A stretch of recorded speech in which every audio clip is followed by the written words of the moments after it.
বিপক্ষ দলের তৃতীয় বক্তা বলে গেলেন যে স্কটল্যান্ডের রাজা রবার্ট ব্রুস নাকি বনের মধ্যে মাকড়সাকে দেখে অনুপ্রাণিত হয়ে তারপর সপ্তমবারের মতো যুদ্ধ করে সে জয়ী হয়েছিল। এক্ষেত্রে তার যে তীক্ষ্ণ মেধাটা ছিল যে মাকড়সা যদি বারবার অধ্যবসায়ের মাধ্যমে সফলতা অর্জন করতে পারে তাহলে আমি কেন পারবো না, এই বিষয়ে অনুপ্রাণিত হয়ে কিন্তু সে তার মেধাটাকে কাজে লাগিয়েছে। এখানেও কিন্তু তার মেধাটাই উপস্থিত প্রতিপক্ষের বন্ধুরা।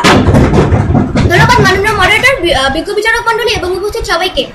আমাদের আজকের বিতর্কে বিষয় নির্ধারিত হয়েছে যে অধ্যবসায় নয়, কেবল মেধা থাকলেই ভালো ফলাফল করা যায়। অত্যন্ত যুক্তিযুক্ত কারণে এর পক্ষে আমার সুদৃঢ় অবস্থান। লক্ষ্য করুন প্রতিপক্ষের বন্ধুরা, অধ্যবসায় হচ্ছে সেই বিষয়টি যে কোনো কাজে বিফল হলে পুরোদমে পুনরায় আমরা যদি সেই কাজে আবার অগ্রসর হয়ে সফলতা অর্জন করতে পারি, সেটাই হচ্ছে অধ্যবসায়। আজকে আমরা বলতে পারি অধ্যবসায় নয় কেবলমাত্র মেধা থাকলে একজন শিক্ষার্থী ভালো ফলাফল করতে পারে। এই একবিংশ শতাব্দীর আজকে এই বিতর্কের মঞ্চে দাঁড়িয়ে আমি এই কথাটি বলতে পারি যে এই যুক্তিটি সত্য। কেননা প্রতিপক্ষের বন্ধুরা, অধ্যবসায় একটি হচ্ছে বিশেষ গুণ। এই বিশেষ গুণটির জন্য যেটি থাকতে হবে সেটা হচ্ছে ধৈর্য। আর আজকে এই বিশেষ ধৈর্যটি আমাদের শিক্ষার্থীদের মধ্যে অনুপস্থিত। প্রতিপক্ষের বন্ধুরা, আপনাদের ভাষ্যমতে এরকম যে শুধুমাত্র মেধা থাকলেই আমরা ভালো ফলাফল করতে পারবো না, এর জন্য আমাদের অধ্যবসায় দরকার। কিন্তু আপনারা যেটা এই মেধাটাকে কাজে লাগাটা কিন্তু অধ্যবসায় না, এটা হচ্ছে মেধার পরিচর্যা।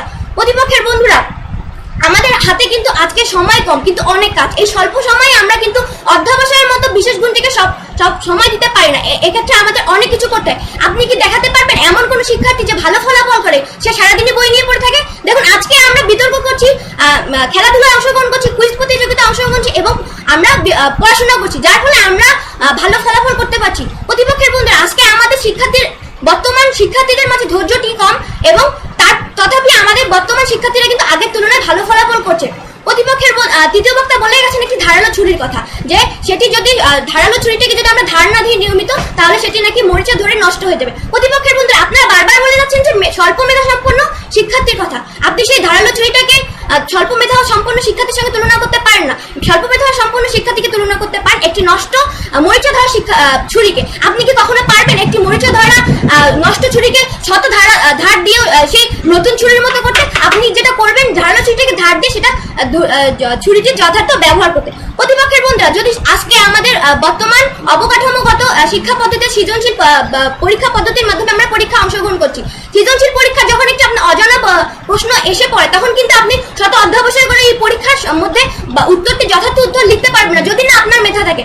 প্রতিপক্ষের বন্ধুরা, আপনারা বলছেন যে মেধাটাকে কাজে লাগাতে হবে, কিন্তু আজকে আমাদের যদি বর্তমান সমাজে আমরা কোনো শিক্ষার্থীকে সামান্যতম অকৃতকার্য হতে দেখা যায়, তাহলে আপনার শিক্ষক সেই শিক্ষার্থীটাকে সেই সুযোগটি দেয় না যে অধ্যবসায় করতে হবে।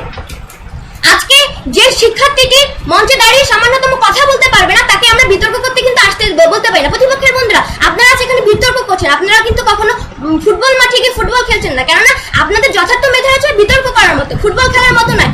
এছাড়া আমি আপনাদেরকে জোরালো প্রমাণ দিতে পারি, আজকে যখন ব্র্যাক প্রাইস মেন্টরিং ট্রেনিং এর জন্য শিক্ষার্থী নির্বাচন করে, তখন আপনার স্কুলে শিক্ষক শুধুমাত্র ভালো শিক্ষার্থীদেরকেই নির্বাচন করে, তারা মেধাটাকেই দেখে, তারা কিন্তু অধ্যবসায়টাকেই দেখে না। তাই প্রতিপক্ষের বন্ধুরা, আপনারা সেই আবেগের কারণে সেই বলছেন যে অধ্যবসায়ের কথা, কিন্তু আজকে বাস্তবতা কিন্তু আপনার দিকে সেটা বলছেন। আপনি দেখুন আপনার বাস্তবতা আজকে আপনার দিকে কোন আঙ্গুল তুলে কিভাবে কথা বলছে। আজকে আপনার সুযোগটি নেই যে অধ্যবসায়ের মাধ্যমে আপনি ভালো ফলাফল করবেন, এর জন্য আপনাদের মেধা থাকতে হবে। তাই প্রতিপক্ষের বন্ধুরা, আমি আবারও বলছি যে তর্কের ক্ষেত্রে তর্ক না করে আমার সাথে কণ্ঠে কণ্ঠ মিলিয়ে বলুন যে অধ্যবসায় নয়, কেবলমাত্র মেধা থাকলে একজন শিক্ষার্থী ভালো ফলাফল করতে পারে। ধন্যবাদ সবাইকে।